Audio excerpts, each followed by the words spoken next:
Hi, this is Dr. Gary. Welcome to our daily tune-up today.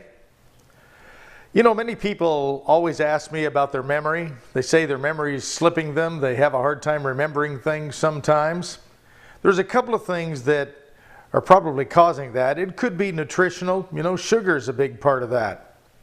But one of the other things is lack of using your mind. I know a lot of us are slammed with too many things to do. We're busy, we're just absolutely in crisis mode. One thing leads to another, and by the time the day is over, we're so exhausted we have no energy to do anything. How many times do I hear that? And I'm sure you're aware of that yourself sometimes.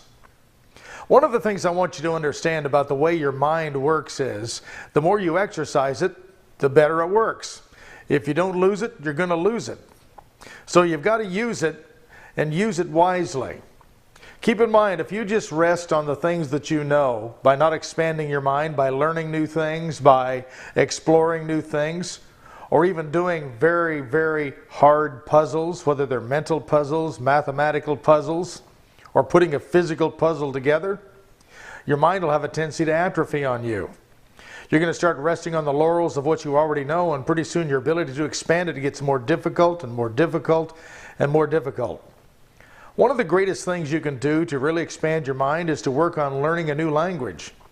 And even if you want to take language courses or don't want to, just immersing yourself into another society that uses possibly Spanish or German, you're going to be forced to learn those things.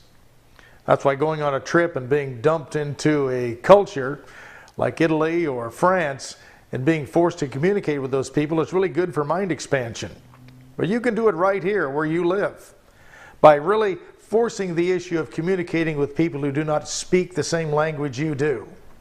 Also, another thing you can do is put down the calculator and start doing math in your head, or start doing it with a piece of paper and a pencil. Remember that? We all used to be able to do that. So expanding our memory has a lot to do with using your mind. And using your mind is fun if you want it to be. It doesn't all have to be work. You can find ways to expand it that are recreational. So stretch yourself a little bit. Quit complaining about you can't remember things, and understand there's only one way to remember things, and that's to use the tool that remembers things and to expand it, to work it, and make it work for you. Until tomorrow, this is Dr. Gary wishing you an extraordinary, mindful day. Bye-bye.